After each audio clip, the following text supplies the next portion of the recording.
Good morning. Welcome to the Centerville Press. My name is Mike Hobson. Today we're going to be talking to Mr. Steve Cottingham, who is a resident of this area, Centerville, Alabama. Been here for all the life that he's lived so far, right? And we're going to be talking to Steve about the May 27th, 1973 tornado that struck this area, hit hard in the city of Brent and part of the city of Centerville, and we're trying to recollect memories from that day, because this is the 50th anniversary of coming up this next month of that event, and that's a significant event in the history of this county and of this town and this area. So Steve, welcome to the Centerville Press, and we promise not to put you on the spot today. We're just going to talk just like we're sitting on the bench outside, and talk about what you remember about the tornado, and some of it we'll probably be able to use. But you know, if you say something that's not right, or if you say something you don't remember, that's okay. All we're trying to do is trying to stimulate people to talk about memories that they did have of that day. And we've already talked to several people, going to talk to some more. So you're in the lineup, you're on the team, the tornado team. So I want to first start by asking you to talk about who you are, because I mean, everybody knows Steve Cottingham, but there's so many Cottinghams.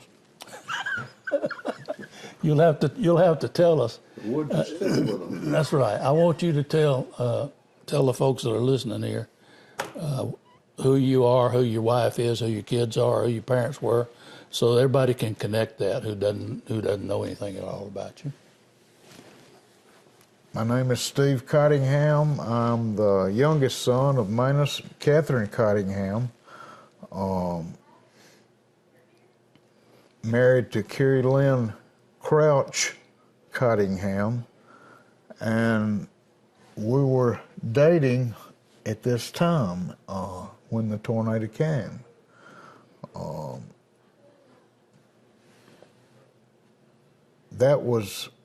I was senior in high school, and you know, you want to go out your senior year with a bang, and I don't know that there's ever been one as big as the bang we had that night. That's right. Well, that was in May of 1973, so you were a senior in high school at that time, about to graduate, right? Right. Well, where did y'all... We had graduated, matter of fact. Graduation already occurred. School was out, right? Right. So where were you living? Where did you live at that time? In Brent. In Brent. Whereabouts in Brent? On Main Street. I guess, half, 3/4 mile from the Brent Baptist Church. Right. Down below the sawmill. Just a few houses down from the sawmill. We're on the other side of the tracks. Right. On the south side. Well, that's a good neighborhood. It always has been. Now, that's the Cottingham, that's where you grew up, right? That's where I grew up. Okay. So, single at that time, dating Carrie Lynn, Sunday night. Tell me what you remember about that day. Strange day. But we've had days like that before, but you think back that, you know, it was a hot, windy day. Well, we've had hundreds of those, but you say that came with the tornado, but whether if it did or not, it was just a weird day. Mm-hmm. We were to have our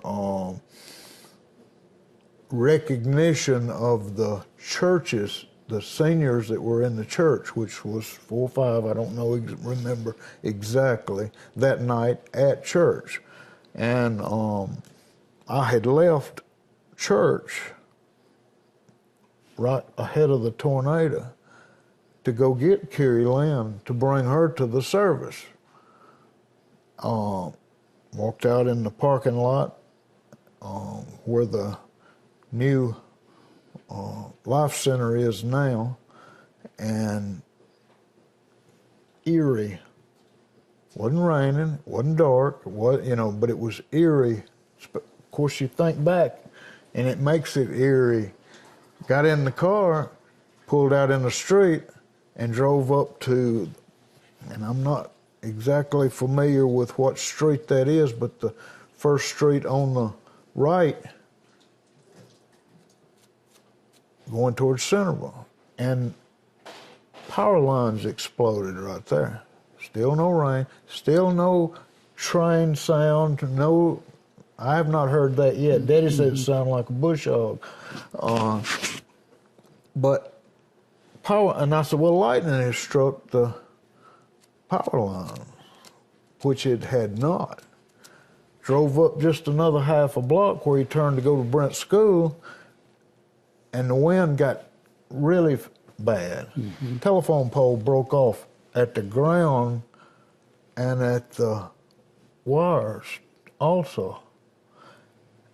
Well, my first thought was we'd been trained in elementary school, you go get in a ditch if the weather gets bad. Well, I thought about the ditch right there where between Jerry's house and the house on the street there. And then Jerry I said, Powell. You're talking about Jerry Powell's house, that's right. Right. And I said, you know, I'm not going to, that'd be the perfect place to get. But power line now had failed. The pole had broke off at me. Right. I said, I'm not going to chance that. So I laid over in the seat of the car, held my foot on the brake, and the glasses came out of the car at that point. Car bouncing. Well, just as quick as it came up behind me, it was gone. I get out of the car and go thinking I'm going back to where I came from, but I was headed to Centerville because it picked me up and put me on the other side of the road, turned me around. Picked the car up, moved it. Right. With you in it. With me in it. And I got to where Jerry's house is now before I realized I was going the wrong way, you know. And Jim and Margaret Suttle were standing on the old Duke's house, Right. Her parents' house, Right. porch. And they said, have you come from the church? And I said, well, yes. And they said, have you seen Teresa? And I said, I haven't seen anybody. I said, but I'll go back, because that's where Mom and Daddy were, at the church. So I turned at that point and went back to the church. And well, then that was first I knew that the church was gone. And I had just left it, just seconds now. But went back to the church. Well, I found Teresa, and I said, your Mom and Daddy, you need to go to Grandma's house, you know. And Teresa Suttle. Teresa Suttle is right, Teresa Suttle. Right. And of course, I left her at that time because everything was just crazy. Daddy was at the front of the church and said, where did your car, or the car? And I said, well, it's down there. And I said, there's 10 up under it, and I can't drive it. Well, at some point, he said, we're all right, need to go to the house and check on Granddaddy and Grandmother, Etheridge and Mamie Burt. We call her Trixie, but don't know, no communication, didn't know how big it was. Well, broke into a run at that point, thinking I was in pretty good shape, going to Brent. And ran out of gas about the railroad track, my gas. Yeah. And you wasn't a long distance runner at the time, were you? At that point, we met James Fondren, the police chief at the time, and he says, we need to try to get some machinery to clear the road up. Well, the sawmill's just right there on the right, and you could see front end loader over there to the right, you know. Well, it gets a little bit comical, you know. I won't tell what my first cousin, Bobby Murphy, said. He was with me, and they lived next door. Yeah. But he would have been 14 or 15 maybe, something like that. Well, I said, I'm going to go see if I can't crank that front end loader, which in the book, it says Phil did that, but I run across the yard, the lumber yard, and run off in the vat that they washed the logs in. Boom, out of sight. Well, you stepped in it. Well, what? You stepped in the vat. I ran in it. There was water everywhere. There was water everywhere. There was no ground. You were running in water. Yeah. Well, the reason for that was the water tank blew the water tank down, which was just right there. Well, you got the rain. It was raining, just torrential rain at that time, and the water tank had been blown down also.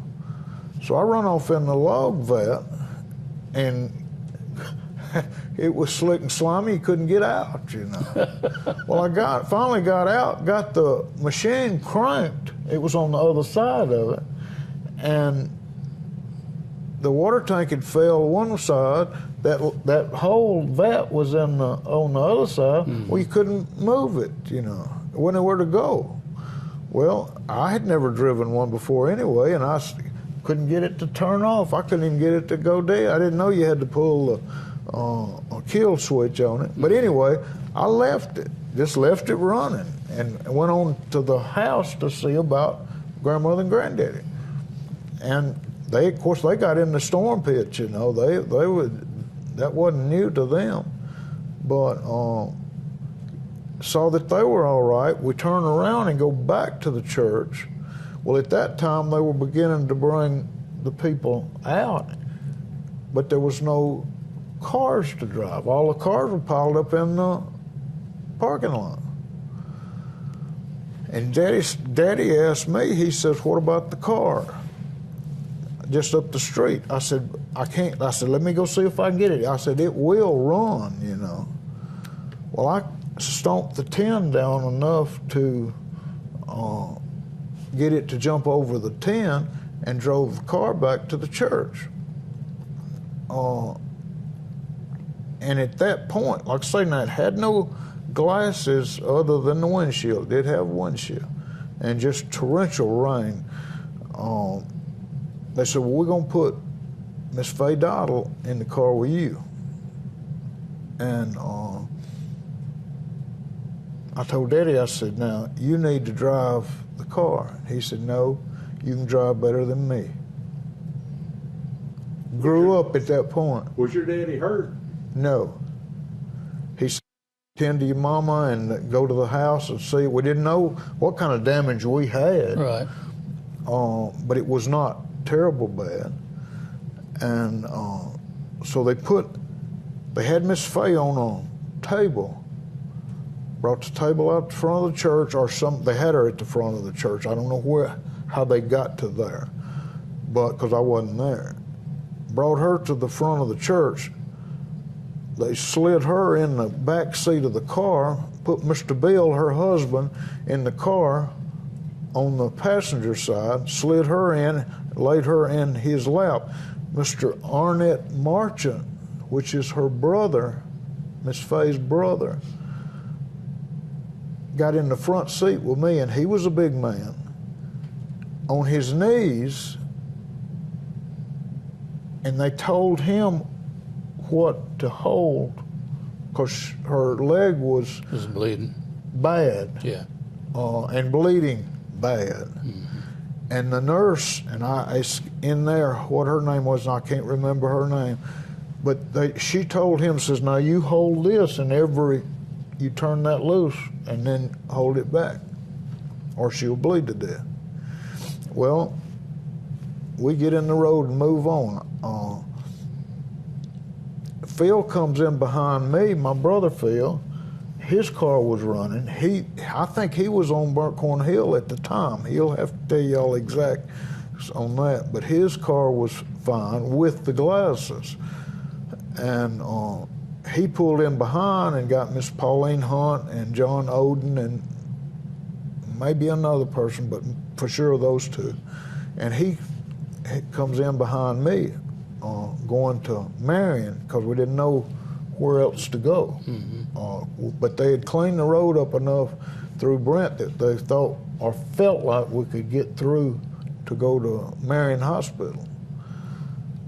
Well, the faster I would get, the worse the water was on the inside, whipping around the glass. I look around at Mr. Bill and I said, Mr. Bill, how fast do you want me to try to drive? Grew up again. He said, fast as you can, but be safe. So that, you got to decide how fast that is. Well, Phil was behind me with everything working on his, and he passed me. People were beginning to get out to sightsee. And that was not a good thing, and I have tried not to do that over the years. Yeah. We all like to go see somebody else's trouble. I don't like to see people's trouble. But they were already beginning to get out and sightsee. Phil passed me at where the Sawmill Restaurant is now, to let me follow him, because I couldn't see. We were running 15, 20 miles an hour, and that's just the best you could do. He comes around me. Well, I could follow his taillights. I could see them even with no vision, windshield, But he passed me. We headed to Marion, clicking along pretty good at that point. What kind of car did you have then? I was in a 1967, we'll call it. There's no history on it. Chrysler. Interesting, we'll come back to it. I think it would hold about 6 gallons of gas and with a full tank. Now we're going to Marion and back. We'll get back to that on the way back. But just keep in mind about the full tank of gas going to Marion. Phil was driving a earlier model Plymouth. He'll have to tell you that. I would say a 70 model, 71 or 2, something like that, but I'm not sure. But he passes me, but several things matched, tires mainly. Well, we click on to going to Marion. Well, you didn't have, your car, the windows were out of this car, right? Everything, but I did have a windshield. All you had was a windshield. That's right. The side glass and the back glass were gone. And it's raining hard on you going down. Right. Okay. And Mr. Arnett and sitting on his knees now, hanging over the seat, holding on to that artery. Mr. Bill had her in his lap. That nurse's name was Linda Hammett. Okay, Linda, lifesaver. You have to read the article. It tells her what she was, condition she had been in, and what just happened to be at church that was first time back. I think that's the way that said. But anyway, we got to Perry County, the caution light down there.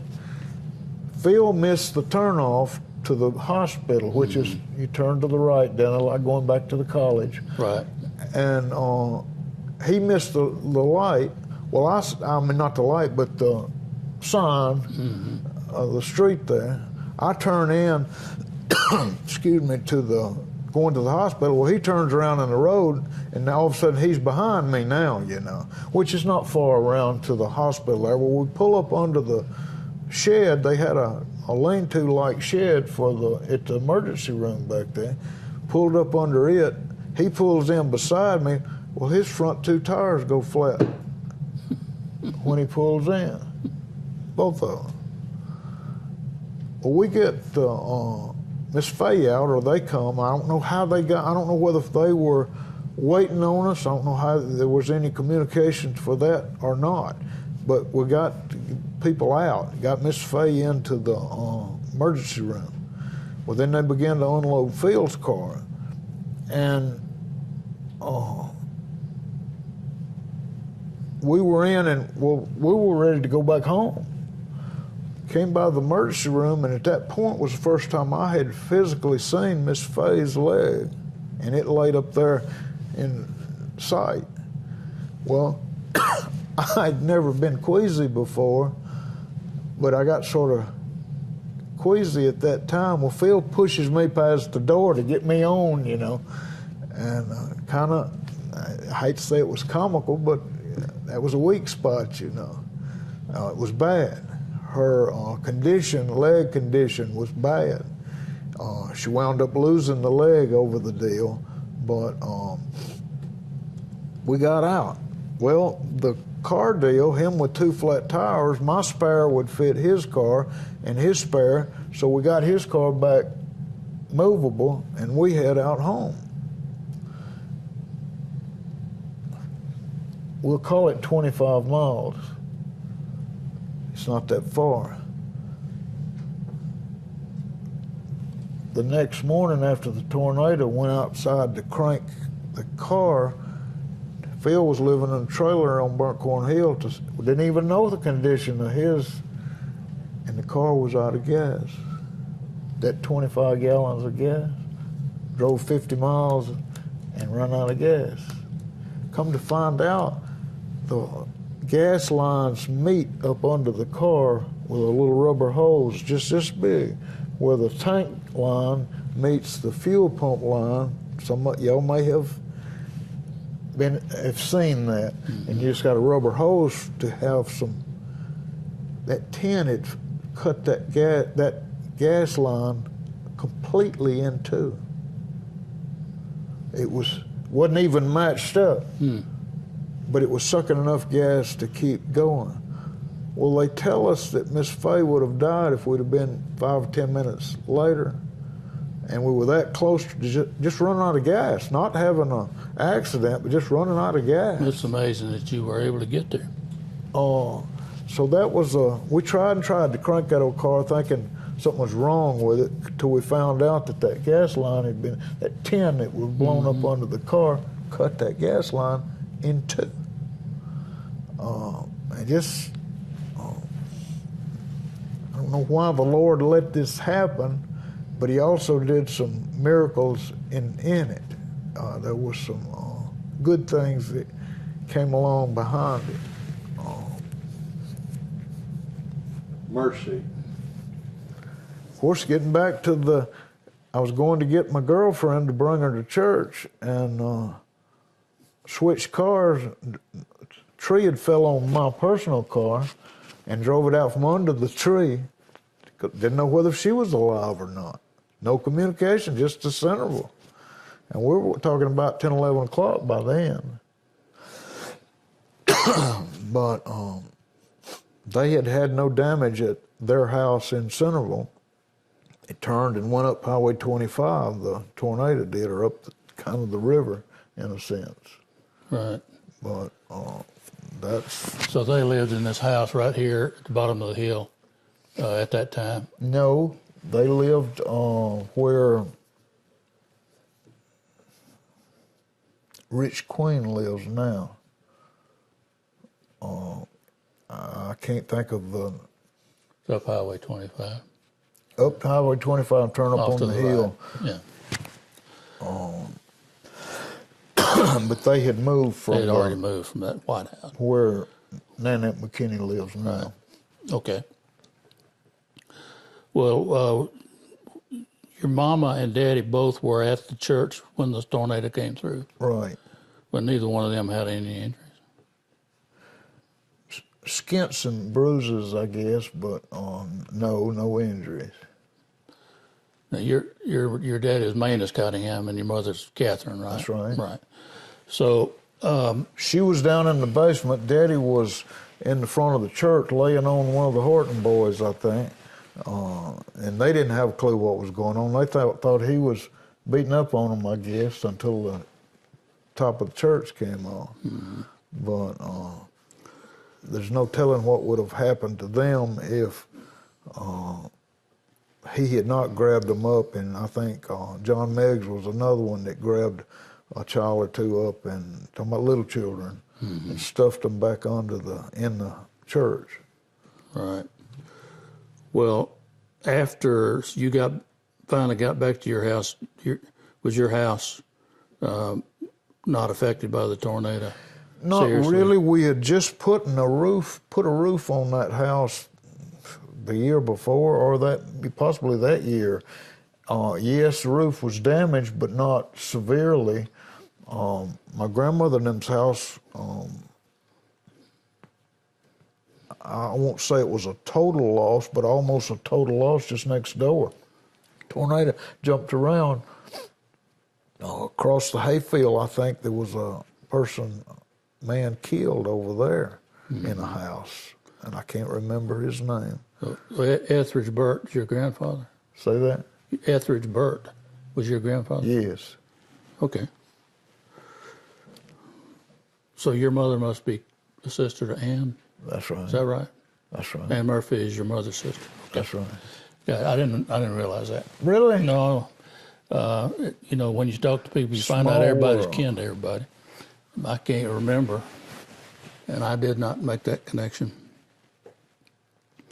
Well, what do you recall about the cleanup and getting things back together after that particular night at the church? What do you remember that happened next? Just work till you can't.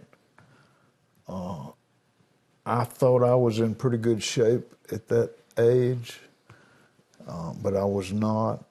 I had played football and, like I say, thought I was in pretty good shape, but it didn't take you long to run down. We had no water, we had no power, no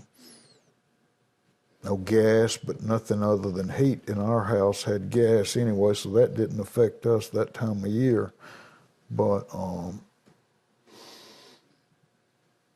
got to bring in of course, they locked town down. We started moving my grandmother's stuff to the farm in Abercrombie.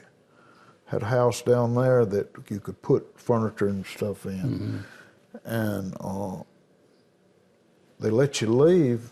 The National Guard was anxious for you to leave, but you had to almost shoot them to get back in. You know, there wasn't, oh yeah, you can go on thing. You had to go through the hole. But then that was aggravating, but you do what you have to do under those circumstances. Salvation Army came in, and I'll never forget my dad telling the old colonel, wasn't anywhere to eat, Right. We didn't have anything, and they were handing out sandwiches out a little trailer window when people standing in line, you know. And I'll never forget my dad telling the colonel, he said, half of these people don't live here, they're just sightseers. He said, we love them too. But they got better at that. They started bringing us, if you'd stand out on the sidewalk, they would bring a meal to you, hand it to you out the window of your car, or their car. I didn't, sorry.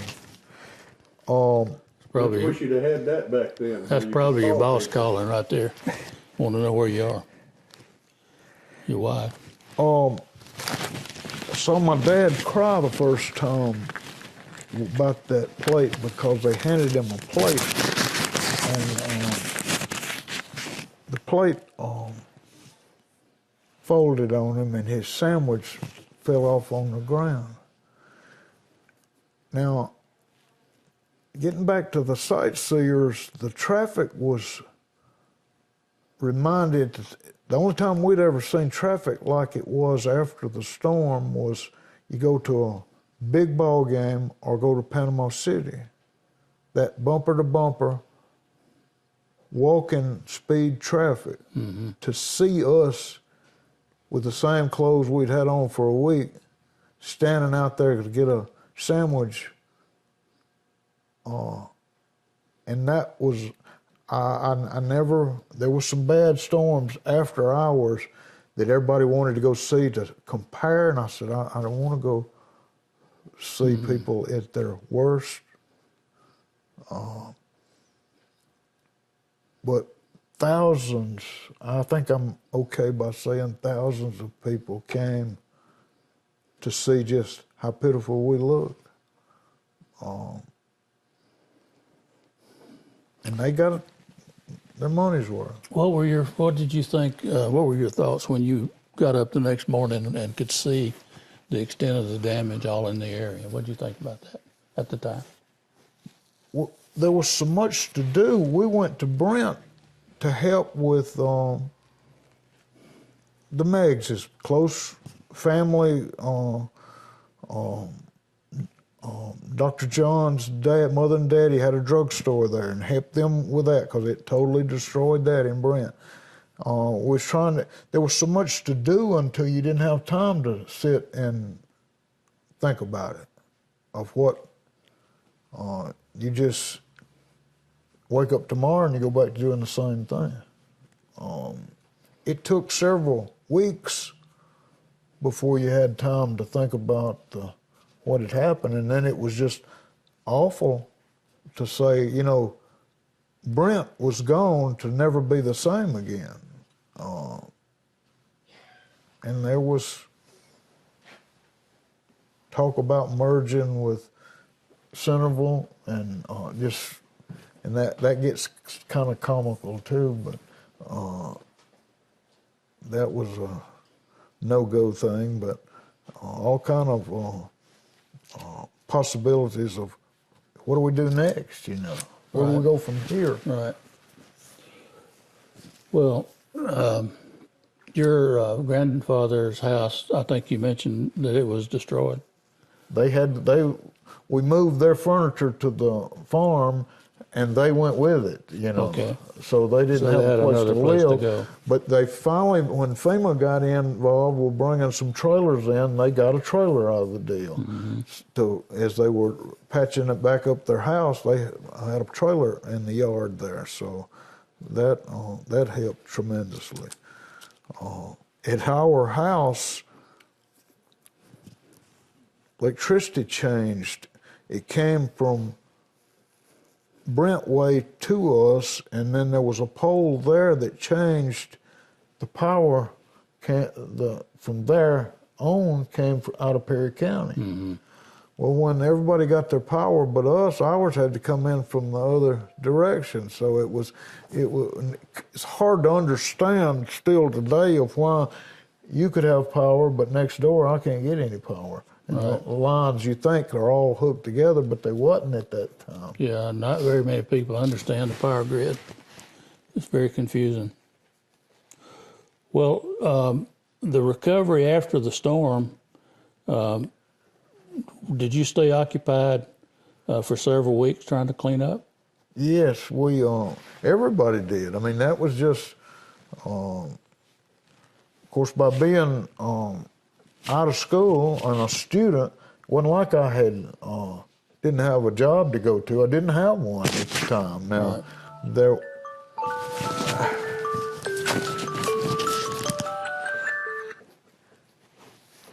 I can't tell you what that was now. But my summer job didn't start until mid-June, I guess, or later, and I was just scouting cotton for insects, but it wasn't, you know, cotton had not been planted at that time. It was being planted, I guess, in May.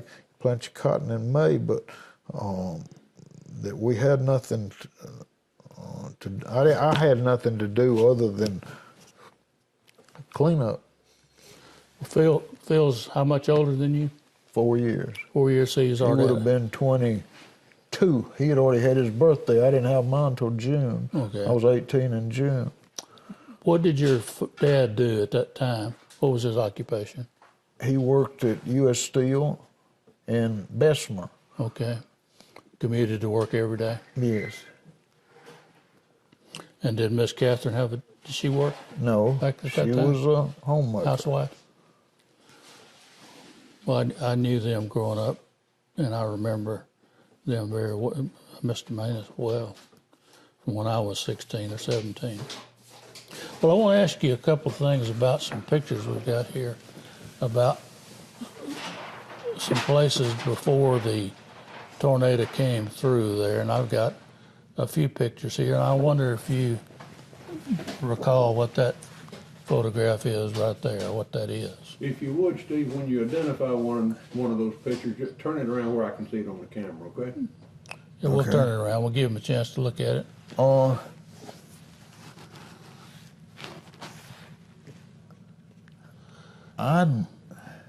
course, that's the old junior high. Right.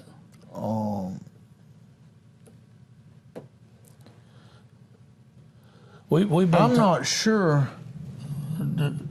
We think that is the Brent Bible Methodist Church before the building that's there now was built.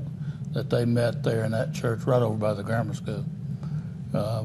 And that I do not know. That might have preceded you. I mean, your knowledge of what you can remember, because I don't know when that building was replaced with the churches there. I don't know. Phil might can give you some insight on that, but I don't recall. Well, these two are the old Brent Baptist Church. Did you ever attend church That's there? what I'm thinking, but see, that was gone. I mean, the tornado didn't destroy that. Right, that preceded the church, the brick building. I just wondered if you had ever attended church there growing Yes, up in yes. the old building. Yes. So do you know what that one is? I think it's the Presbyterian church across the street. It may be. That's what I was fixing to say now. I cut that grass when I was 12, 13, but that's, I don't know. I'm not sure, but I would have to guess that was probably the Presbyterian church. I'm going to turn this around for David. So we're not sure, but we think this is a Presbyterian church here, which was right across the street from Brent Baptist Church on the corner. And then we think these two pictures right there are the old Brent Baptist Church, which was not standing at the time the tornado came through. It had already been replaced by the building that was destroyed. And then this picture down here is the high school, or it was the high school at that time. No, it was just the junior high at that Wasn't time. it? It was already junior high in Yeah, 73. the old school, I say the old school, the school where the gym is around now, it's gone. They've moved it, but it was built in 61-ish, something like that, I think. Mm-hmm. Yeah, actually, you're right. My high school class graduated from there. We were the second class to graduate from that school building, and that was in '63. So '62 was the first class, Right. I think, that graduated from that building, and then I think mine was the second. So I went to 8th and 9th grade, and probably 10th grade in this building, and then we moved over. See, to the new school. when we were in the 8th grade, that would have been the year of integration here. They moved the 9th grade. No, I didn't take it back. When we were in the 8th grade, it was the year before integration. And they moved the 9th grade to the high school, which was in the old Alexander building. They had the 9th grade there. Well, when we got into the 9th grade, they moved us back. But then we were the last 9th grade to be in the old junior high building. Well, these are some photographs of some places in Brent before the storm came along. I'm going to turn this around where David can see it, and you point out the ones on here that you know what they are, and just tell David what you think they are. Any of them that you recognize.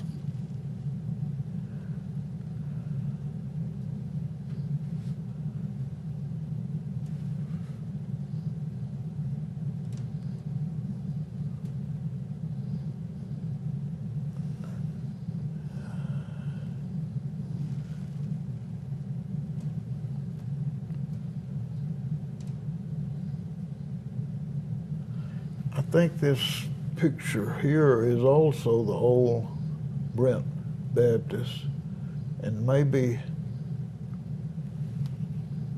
it had two front doors.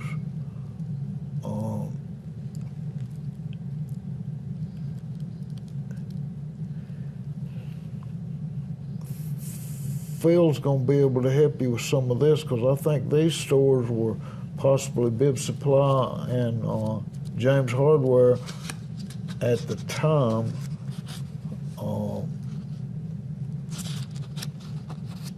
I believe this would have been Brent Grammar School. Not sure about that. The pictures are kind of small, so it's hard to Yeah. identify 'em. Well, we'll get Phil to go over and see what he recalls.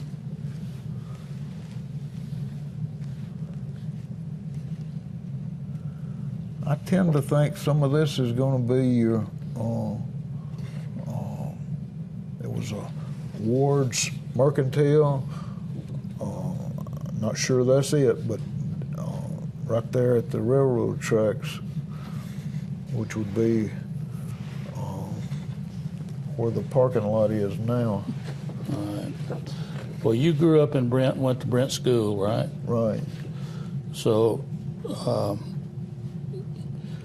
what would you say about the recovery period after the tornado, the years that followed the tornado, and compare Brent to after the tornado to what it was before the tornado in your memory? I was not closely involved because of going off to college and left You left the same summer. the same summer. Okay. So Or early fall, to go to school, college. you didn't go to Auburn, did you? No, Okay. they wouldn't take me. And I don't mind this going on television, because I tell my students, they say, why did you go to college? My parents were not college people, but we were the last group to be drafted. And the Vietnam thing was not pretty, and they would defer your number if you went to college. Absolutely. So that was a no-brainer right there at the end of the Vietnam thing, was go to school and see what happens, and delay that if you could. That lottery draft was not good for some people. And when I got my draft card, we were already losing ground that some of our friends had died to get. They were giving it up. We were backing off. And You probably would have been 1A when you got your card, wouldn't you? yeah, You remember? I don't remember what it was, but it was close enough that I had to talk to some teachers at times to keep in good standing. But I wasn't involved with a lot of the rebuild because I wasn't here. Right, I understand. Come back in the summer, but at school, and I was just not in the comeback, which I was still too young to be involved. Us youngsters didn't get, it was all right for us to drive the hurt people to the hospital, but decision making was, y'all are not old enough to be in They didn't include you in the planning, in the long-term planning. That's right. Well, you didn't know enough at that time. That's right. That's what they thought. Well, Steve, Can I ask Steve a question? Sure, go right ahead. Would I be correct to say that if there was anything good that came out of all of that, to me, what I think I see as evidence of the good that came out of it is a community sense of value that the people in Brent, Alabama have. I have seen in the people from Brent, Alabama since I've lived here a bond that is a higher level bond than you see in most communities. Would I be correct in saying that? Yes. Do you think the And tornado- to be there, just like I say, we went to Brent just to help. We owned nothing. Had no immediate family in the stores, but you just went to help. There were people that would come and you'd say, "Who is that?" Mm-hmm. They didn't come for anything. They just came to help. Well, if I could say another thing too, I want you to know how much we appreciate you and others like you that are coming here to tell us what you know about those days. And I also want to say that the acorn don't fall far from the tree, because you just like your daddy. You remind me of him a lot. Yeah, that's a good thing. That's a That's a compliment, sir. Yeah. Thank you, Steve Cottingham, for coming here and sharing some time with us. Looking forward to hearing from your brother. Well, he'll straighten out the things I messed up. And just let him straighten it out, because it won't work any other way. We're not going to let him talk But bad don't about get you. in his way, huh? Don't get in his way. Just if anything I say was he changes it, that's okay. You got anything you want to ask him, Lynn? If you could change anything about Brent today, what would you do? Change anything about what? Brent?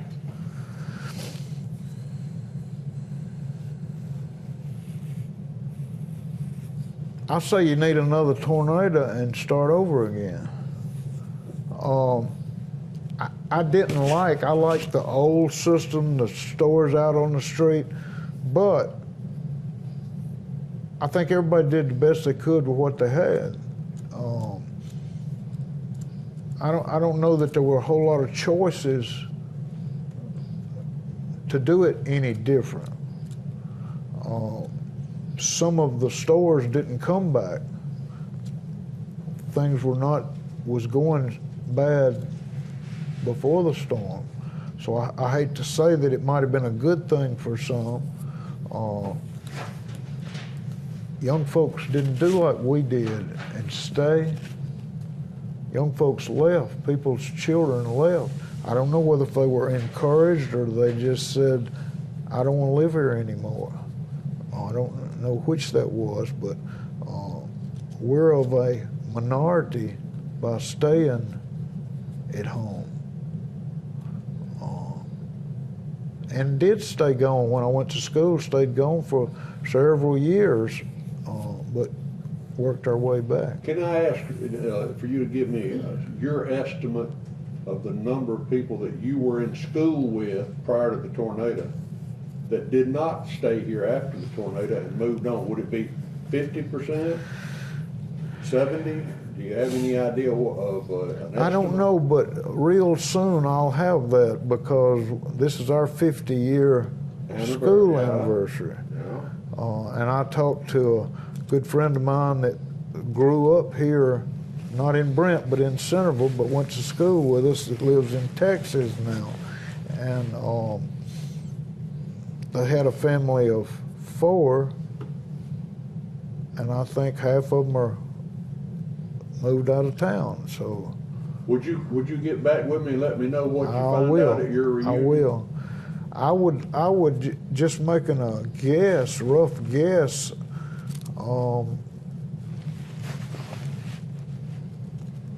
I'm not sure. I'm not sure 50% is a good. I would say at least 75% has moved away. I was thinking it was probably more than 50. It is. Do you think And I think of people I grew up with that you would think they're going to be here for life. Gone. Well, you know, when you've got a 75% of the people that grow up in a community that move and leave that community as they become adults, do you think that's related to the lack of opportunity for good employment here that would cause people to move away, primarily being the reason they might move? Yes, but we caused that. And that's dangerous to talk about. We didn't want growth. Our old people didn't want growth, didn't want competition. We got what we wanted, and the people in power were strong enough to get what they wanted. and that was, we don't want any growth. They could control the economy. They had the working people paid at the wages where they could make a profit, and they could barely survive. That's right. But once that industry Now, closed, back in the day, when you worked for tokens or sawmill, what they call it, a sawmill check? Script. Wasn't any money. yeah, You went to their store, those people were taken care of though. But those of us that have stayed have not been dedicated to the cause. How many times last week did you eat or do anything out of town? You with me? Oh, I've got some good stories I could tell about his daddy, but Go ahead. no, that's not what this is about. I've told him, and he said he had never heard that one before. but you're right. See, Phil and I graduated in '69. We went off to school, we got a job, but I came back. I've taught school for 19 years. We've got in the neighborhood of 100 seniors at Bibb County High School. And it might be 20 either way. Right. But still, in 1973, you know how many seniors we had? Probably About 60. 90 something to 100. We've grown absolutely zero in my book. No growth in 50 years. Well, the population of Bibb County and Centerville and Brent is within 4 or 5 people of the same as it was in 1950. That's right. Same We've number. grown none.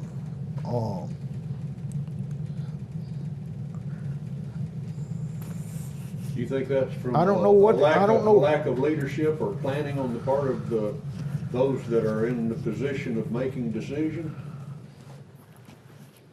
I don't know what that's caused. What caused that? Well, We were told growing up that this was going to be a boom town because of Highway 82 and Highway 5. Interstates took that away from us. And I think it would have if they had not built I-65 Right. and 59. If that hadn't been done, and I remember before those came along, and y'all do too, but when that happened, Highway 5 just went squat. Highway 82, and why it's not used more than it is, I do not know. But people would rather drive 50 miles further to go to Montgomery from Tuscaloosa than to come through here. Well, you know, Steve, I've heard and I agree that one of the biggest blows that have ever come to this community was the loss of the railroad that went through here. True, but I don't know. That railroad was not used as much as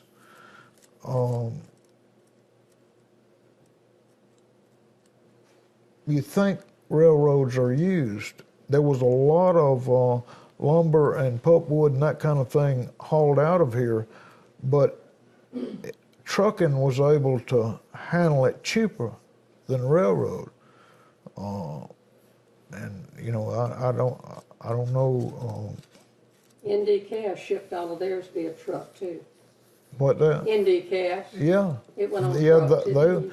They went on. They were railroad people, and then they trucks took that over way before the railroad left.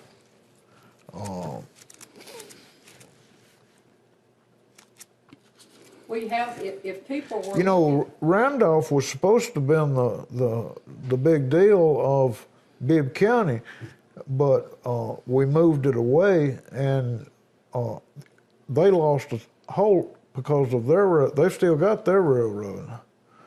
But if you're talking to somebody, young families even, in particular, about a place to live, a place to move to, I could honestly say, this is a wonderful place to live. But what do we have to offer them if they move here? Little League baseball, That's the right. economy is not bad for us. It's never been good. We didn't know what good was. Had no opportunities of, let's see, where are we going to eat supper tonight? You went and got that $1.50 hamburger steak at Southern Belle, and that was just it, you know. Wasn't bad either. But we've priced our own selves out of, you can drive Tuscaloosa and people still do. So we don't care about the price of gas. All you got to do is quit driving. It'll come down. But I'm not willing to quit.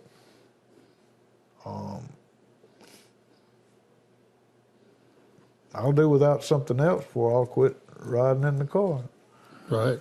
But Well, I think my class, high school class, had 67 or 68 people in it, and only about 10% of those stayed here in Bibb County after we graduation. may be closer to that than the 25. I'll know more of that in the next few months coming on as we begin to gather up people and find people again. Have y'all had a reunion since you graduated, or is this the first one? No, we've had one pretty good group every 10 years. Okay.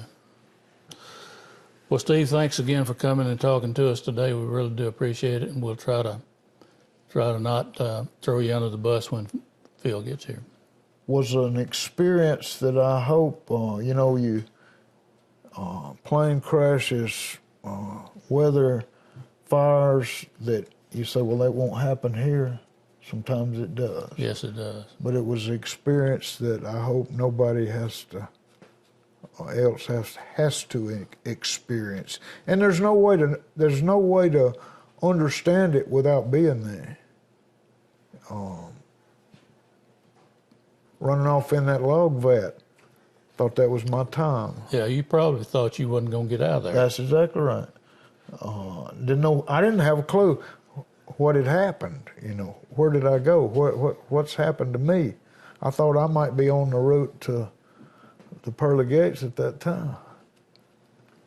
Well, thank You for went coming through the out. water to get there. Thank you for coming out and sharing your time with the Centerville Press, and future generations will be able to hear what you had to say. Because we're gonna try to archive and keep this information, because people coming behind us might want to know. That's right. So That's right. thank you. You're welcome.